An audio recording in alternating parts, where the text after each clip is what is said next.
Pigs gone wild. Researchers found that Texas has the worst feral hog problem in the entire country. There's an attitude about pigs that they're disgusting, they're just dirty creatures, and they kind of just want them dead. This Texas hog eradication footage was never supposed to go public, and the moment you see what it captured, you will understand exactly why. It wasn't a failed trap. It wasn't a hog migration nobody predicted.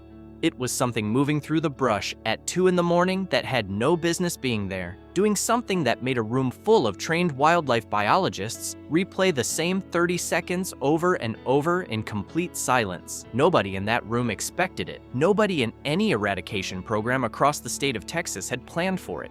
And once you know what it is, you will never think about this problem or its solution the same way again. The invasion.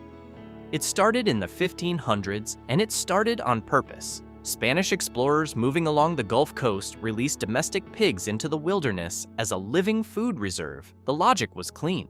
Leave pigs, come back later, eat pigs. What actually happened is that those animals vanished into the forest, spread silently across the continent, and began multiplying with no natural check on their numbers. No predator large enough to stop them.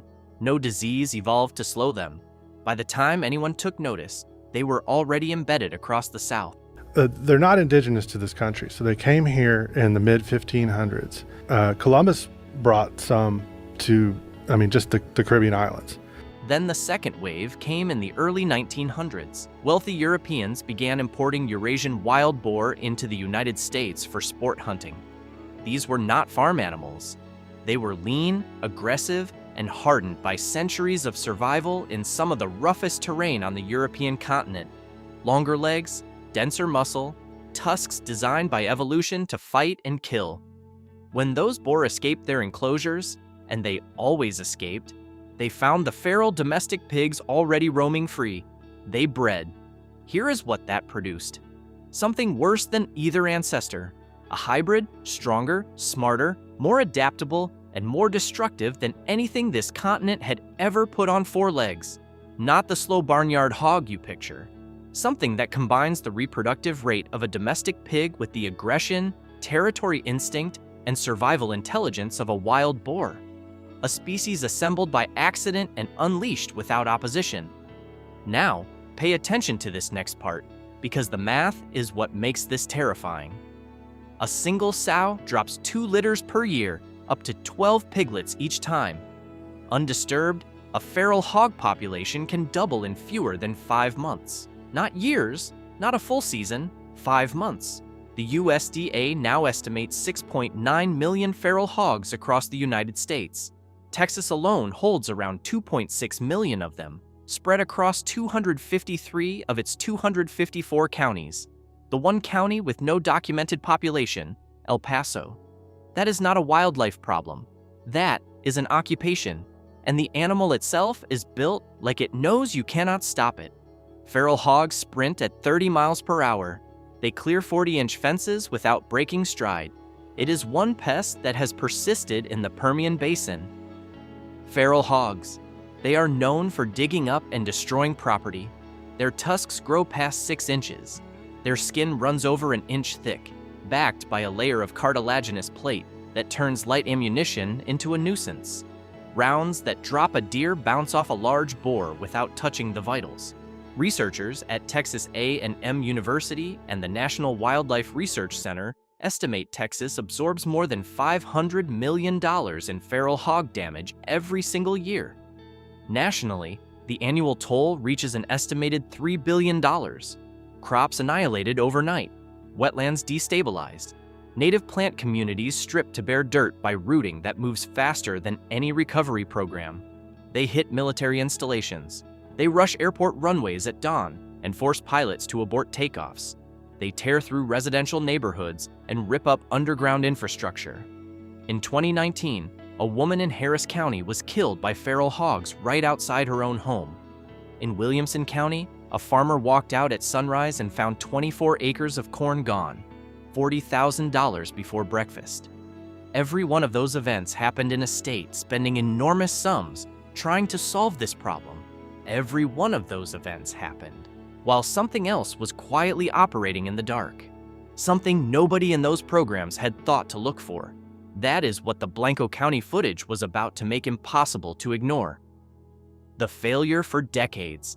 The official playbook looked like this: trap them, shoot them, push them off your land and on to the next county's problem. It did not work, not even close. Norman had over 740 acres in central Texas. He had worked that land long enough to know its rhythms, when the soil was ready, when the crops were vulnerable, when to check the field lines at first light. He watched feral hogs tear through a grain field he had spent 4 months cultivating. 3 acres gone in one night, not nibbled at, gone. Fence posts knocked sideways, irrigation lines shredded, soil churned into uselessness by rooting that went a foot deep in some places. He set cage traps baited with fermented corn and waited. He called in dog teams trained specifically for hog hunting. He hired professional removal crews who had done this work for years across dozens of properties. The hogs moved on to neighboring land, waited a few days, and came back.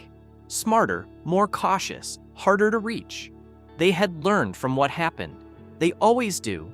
Pay attention to how the trap problem actually works, because this is the part that never makes the news reports. Feral hogs are not simply difficult to catch. They are actively suspicious of anything new in their environment. Experienced trappers describe watching a sounder approach a freshly set cage, circle it for 20 minutes, and walk away without touching the bait. These animals have social memory. They share threat information within the group.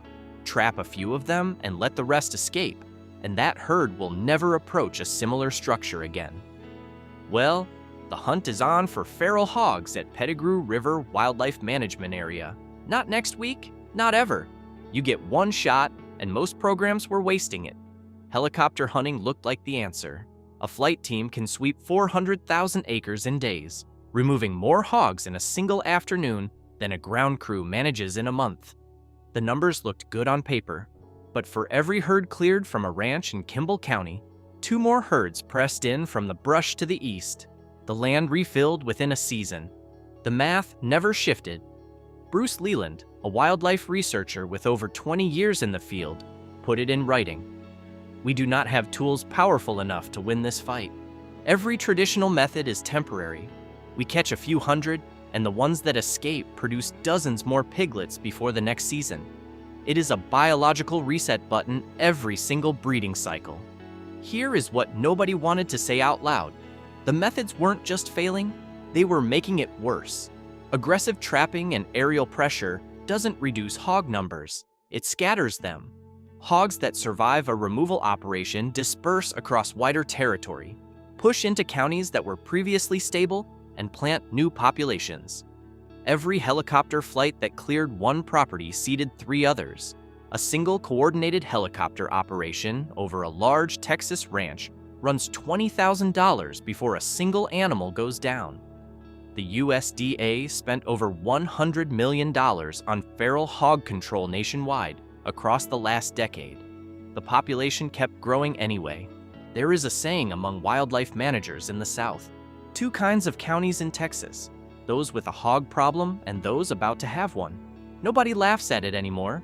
$3 billion a year in damage, every solution temporary, every victory borrowed time. And somewhere in that same stretch of Texas brush, at 2 in the morning, something was happening on that trail camera that nobody in any of those conference rooms had thought to look for. Subscribe right now if you want to know what it was. Because what that footage revealed didn't come from a government program, a helicopter crew, or $100 million in federal spending. It was already operating quietly in the dark. The revelation. Go back to that Blanco County trail camera. The infrared image glows green and white. Brush, silence. 2 a.m. This was supposed to be a routine review. 1 technician, 1 card, 1 entry in a database tracking hog movement patterns across the most hog-damaged state in America. Nothing about it should have stopped anyone cold, but something was already unfolding before this footage was even pulled. Starting around 2014, field researchers working the Texas Hill Country began finding something they could not account for. Feral hog nests, The shallow brushline beds where sows shelter their newborn piglets were turning up, emptied and excavated, not sprung by traps, not raided by hunters, physically dug out, cleaned, no equipment nearby, no human footprints, nothing left but disturbed soil. Texas Hog Trappers says they have already caught over 120 hogs residents say have been troubling them for years, and it was happening across multiple counties, repeatedly, in zones where no active removal operation had been deployed. That pattern is what put Dr. Michael Bodenchuk on his knees in the Cold Hill country dirt one morning. Bodenchuk is a wildlife services biologist who had spent years working this region. He had crouched over hundreds of hog sign sites. He knew what destroyed nests looked like. The pattern of disturbance, the drag marks, the scatter radius from a sow in defensive panic. He pressed his fingers into the soil around the empty bed and studied the impressions surrounding it. He stayed longer than the field protocol required. He ran through every large predator with a regional presence, eliminating each one methodically. Bears? Wrong paw geometry? No established hill country population capable of sustaining this frequency. Mountain lions? Wrong depth at the perimeter, wrong spacing between prints. He went through the list. He came out the other side with something that made no sense. He called his regional director before he logged the sample, because those tracks were small, compact, evenly spaced. Coyote tracks. Here's the part that stopped the room. A 30-pound coyote has no business threatening a 200-pound feral sow. The size math makes direct confrontation suicidal. A sow defending piglets will charge without hesitation and can crush or gore a coyote in seconds.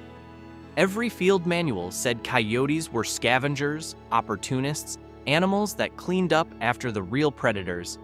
That was the accepted model, and it had held for decades. The trail cameras were telling a completely different story. The Blanco County infrared footage shows coyotes moving through brush at 2 in the morning. Not scattered, not scavenging. Moving in formation. The lead coyote drops low, ears barely clearing the grass, and approaches the nest from downwind, so the mother hog cannot sense the approach. 2 more coyotes hold flanking positions on either side, waiting. The sow leaves the nest to forage. That is the window. She is gone for minutes, maybe less. They move. Dr. Sarah Vance, a USDA wildlife biologist who has tracked feral hog migration patterns for over a decade, watched this sequence 3 times alone in her office before she accepted what she was seeing. One coyote held the perimeter, body oriented toward the sow's exit direction, monitoring. A second tested the scent of the piglets, reading the nest. Then, in a single synchronized burst, the flanking animals rushed in. One precise bite to the back of the neck. The piglet went limp. It was inside the tree line before the mother completed her turn. 5 seconds, start to finish. This was not a lucky grab. This was a coordinated operation. Laboratory confirmation came from Fort Hood. Researchers captured 18 coyotes operating in known hog territory and submitted them for necropsy. Dr. Justin French led the team. He described the atmosphere before the first results came back. Everyone already knew what the data was going to show. Nobody wanted to be first to say it out loud.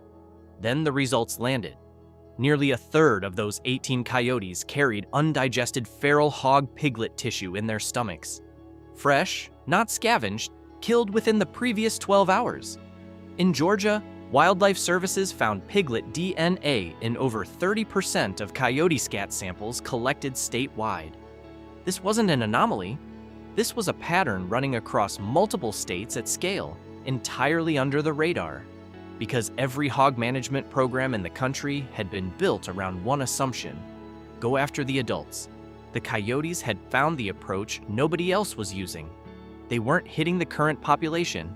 They were hitting what comes next. The hunting machine. The technique has a name in research literature: high-risk micropredation. The way it works does not read like animal behavior. It reads like a rehearsed operation. Coyotes never engage adult hogs directly. A sow or boar outweighs them 6 to 1 and can kill one in seconds. The coyotes know this. Instead, they engineer chaos. The lead coyote sprints past the edge of a nest, fast enough that the sow cannot catch it, close enough to scatter the piglets in multiple directions. The sow wheels around, 200 pounds of fury, trying to simultaneously track the movement, identify the primary threat, and choose a direction. She is reacting to the wrong target. While she is turning, the flanking animals hit from both sides. One bite, the piglet goes still. They are back in tree cover before the sow completes her rotation. By the time she returns to the nest, they are 300 yards into the brush. Before 2010, this behavior essentially does not exist in the documented record. Trail cameras across Texas and Georgia are now capturing it in coordinated groups of 3 to 4 animals with designated roles. One distraction, one blocker, one executioner. That is wolf-level tactical organization coming from an animal most people picture raiding garbage cans. And this is where it gets strange. Most coyotes hunt at night, but specific groups in high hog territory have shifted their primary window to early dawn, the exact hour when sows are most physically depleted after a full night of foraging. The sow's reaction time is at its lowest. Her nest defense is at its weakest. The coyotes found that window and engineered their timing around it. Trail cameras show the strikes clustering in the hour before and after sunrise, with a consistency that rules out coincidence. Think about what it means for a wild animal to discover a biological vulnerability in another species across a population of millions, and then culturally transmit the technique to the next generation. This is not instinct.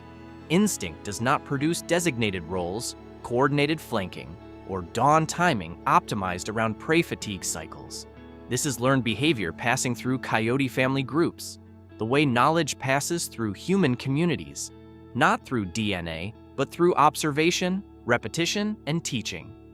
Before 2010, none of this appears in the documented record at meaningful scale.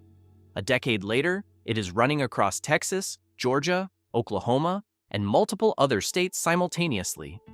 The behavioral spread tracks the population pressure. The more traditional prey was removed from coyote territory, the faster this technique propagated. Dr. Bodenchuk called it the most sophisticated adaptive behavioral shift he had seen in 20 years of fieldwork. The ecological pressure behind it was almost certainly human-caused. Decades of predator control had stripped away the coyote's traditional food sources. Rabbits, rodents, small prey. Entire populations were forced to innovate or starve. Right beside them, in every direction, sat the largest undefended prey surplus on the continent. Unguarded piglets, millions per breeding cycle, invisible to every other predator in the ecosystem. The coyotes didn't overlook them. They built a system to reach them. The numbers are already moving. In Texas, documented piglet losses to coyote predation have doubled over the last decade. In parts of Oklahoma and Georgia, feral hog populations have declined by 20% in areas of sustained coyote activity. No government program, no helicopter, no trap. In East Texas specifically, more than 30% of piglets disappear each breeding season, and nearly every one of those losses maps directly to zones of high coyote density. That correlation is not incidental, it is causal. Here is the part that lands like a punch. While this was happening, while coyotes were quietly running a generational correction no human program had managed to achieve, the government was paying hunters to wipe them out.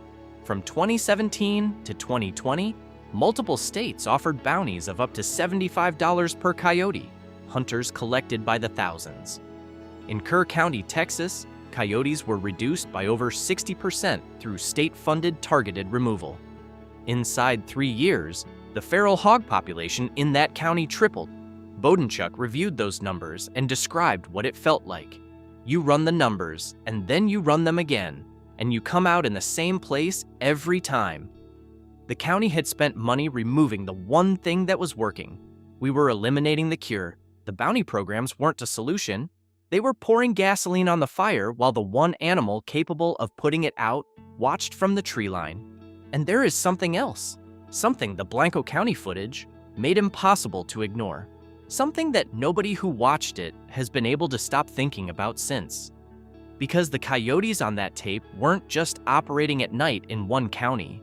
This pattern was already running at scale across multiple states, without anyone's permission, without anyone's knowledge, and without a single dollar of public funding.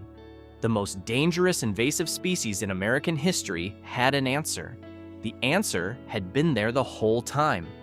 We had been paying to destroy it. The new war. That realization didn't arrive with a press release. It arrived in a lab, in a field report, in numbers that refused to come out differently no matter how many times you ran them. The agencies willing to follow the data had to acknowledge something uncomfortable, that the most effective predation system operating against feral hogs in the United States had not been designed, funded, or deployed by any wildlife management program. It had evolved on its own, been strengthened by pressure, and then been actively dismantled by the very agencies that needed it most. That is not a small policy error. That is a decade of work running in the wrong direction at a cost of over $100 million in federal spending alone. Texas has since moved toward a coordinated multi-method strategy that formally includes protecting coyote populations in high-density hog regions for the first time in the state's wildlife management history. Counties that once ran active coyote removal programs alongside hog control have reversed course. This is not optics. It is a structural rebuild, an acknowledgement that the ecosystem had already developed a partial solution and that decades of well-funded management had been systematically canceling it out. The trap technology has changed too, and this matters more than it sounds. Smart traps now line the perimeters of working ranches across Texas. Each unit runs infrared cameras, solar panels, and a wireless feed directly to a phone application. A rancher watching from 100 miles away can see his property in real time. He watches the hogs wander in. He waits until the camera shows every animal inside the pen, every single one, and then he presses one button and drops the gate. That discipline is everything. If you trap half a sounder and release the rest, those survivors never approach a similar structure again. They pass that lesson down. The old automatic trigger cages would fire when the first animal hit a pressure plate, catch 2 or 3 out of 30, and scatter the rest permanently. The new approach is patient. It waits for the whole picture. Some ranchers have taken patience further. They leave traps open and unset for 2 full weeks. Corn scattered inside. No trigger, no threat. The hogs walk in, eat, leave, come back. They bring others, subadults, piglets. After 14 days of zero consequence, the structure is furniture in their territory. Then the camera shows 30 or 40 animals inside on the same night. The gate drops. No survivors, no animals to carry the memory of what happened there anywhere else.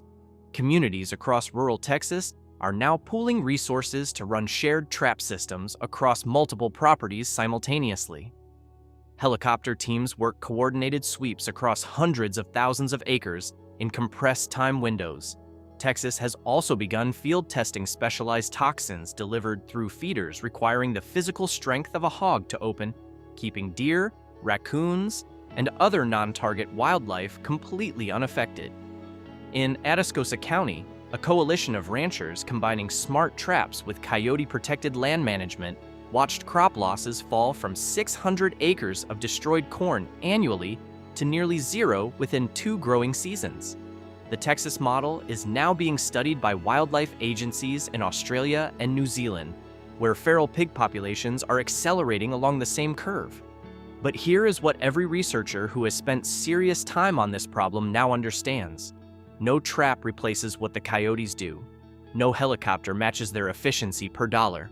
No toxin operates 7 nights a week in every weather condition without maintenance, without logistics, without a budget line, targeting the exact biological point that determines whether the hog population grows or shrinks. Traps catch adults. Helicopters push herds. Toxins kill individuals. Coyotes hit the generational cycle. They remove the next generation before it exists, in the dark, in places no camera crew will ever reach. It was never about the adults. It was always about what comes next. Dr. Vance put it plainly in her most recent field report. The coyotes are not a supplement to our strategy. They are the strategy. Everything else is support. The answer in the footage. The 30 seconds of Blanco County infrared footage did not change anything because it was shocking. It changed things because it was undeniable.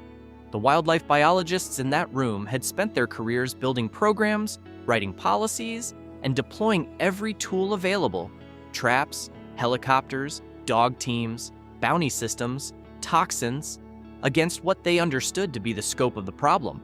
And on a trail camera card pulled from a routine review, they watched a 30-pound animal run a precision predation operation that none of those programs, none of those budgets, and none of that accumulated expertise had ever come close to replicating. In real time, on camera, 30 meters from the offices where the eradication budgets were being written. Dr. Vance had been in the field long enough to have seen nearly everything. In a 2023 briefing, she described the behavioral intelligence of the feral hog itself, the animal they had been fighting for decades, with a precision that reframes everything. The moment you miss the vital spot, that hog memorizes your location, your scent, and your method. It does not come back to that spot for a year. You do not hunt these animals, they study you. The coyotes had figured out how to stay ahead of that intelligence. Nobody else had. At a military airfield in central Texas, hogs forced pilots to abort takeoffs to prevent catastrophic collisions on the runway. In Irving, they tore through golf courses, destroyed residential lawns, and ripped up underground fiber optic infrastructure. In 2019, a woman in Harris County was killed by feral hogs outside her own home. In Williamson County, a farmer walked out at sunrise and found 24 acres of corn gone. $40,000 disappeared before breakfast. The correction mechanism was already running on every one of those nights. In the brush lines, along the field edges, in the fence row cover beside those same airfields and neighborhoods. Operating in the dark, without a budget, without a team, at the one point in the hog population cycle that actually changes the math. We kept paying to shut it down. There is footage still being reviewed from operations across Texas that has not been released. Behavioral patterns researchers have documented but not yet published. Counties where the shift in coyote behavior has been running long enough that the hog population data is beginning to show something nobody has publicly announced yet. That is the next story. If you are not subscribed, you will not see it when it drops. And once the numbers behind what is happening in those counties become public, you are going to want to have been watching from the beginning. Hit subscribe, because the footage that just leaked is only the beginning of what has been caught on camera out there in the dark.